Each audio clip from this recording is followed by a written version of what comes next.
Welcome to my new blog. আজ আমি আমার মাকে নিয়ে গেলাম আগরতলা সায়েন্স সিটিতে এবং সেখানে দেখার মতো অনেক জিনিস আছে এবং দেখার মতো শেখার মতো জিনিস আছে এবং আমি গিয়েছি আমার মাকে নিয়ে দেখতে। কিন্তু মা কতদিন বলেছে যে সেখানে গিয়েছে না, কিন্তু আমি আজকে প্ল্যান করেছি যে মাকে নিয়ে সেখানে যাব। দেখো খুবই জিনিস, এখানে সায়েন্স সিটি দেখার মতো অনেক জিনিস আছে, তোমরাও যেতে পারো সেখানে।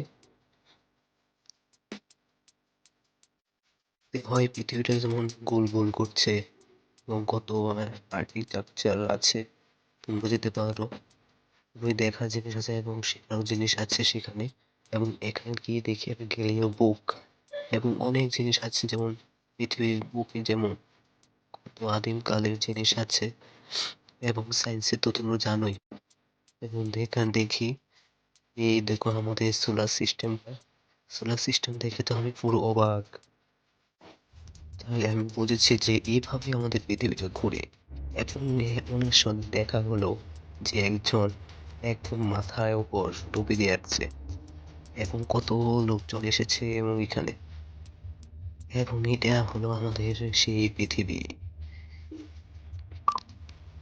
এবং এটাও দেখার পর চলে গেলাম আরেকটা জায়গাতে এবং দেখেছি খুবই মানুষ।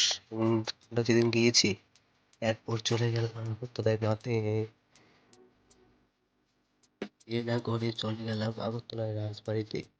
নদীতে পারো কিন্তু টিকিট মূল্য 40 টাকা করে দুজন, আমরা দুজন গিয়েছি সেহেতু 80 টাকা হয়েছে।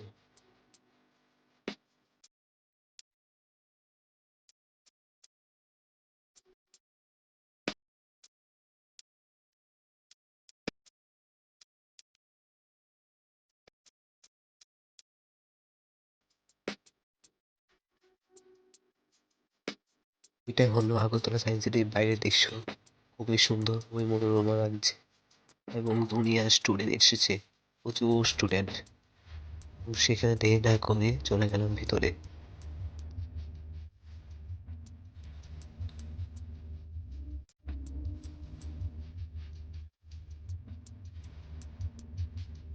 বলতে হবে সেদিন দুনিয়ার স্টুডেন্ট, প্রচুর স্টুডেন্ট গিয়েছে।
এবং দেরি করে বাড়ি চলে আসলাম।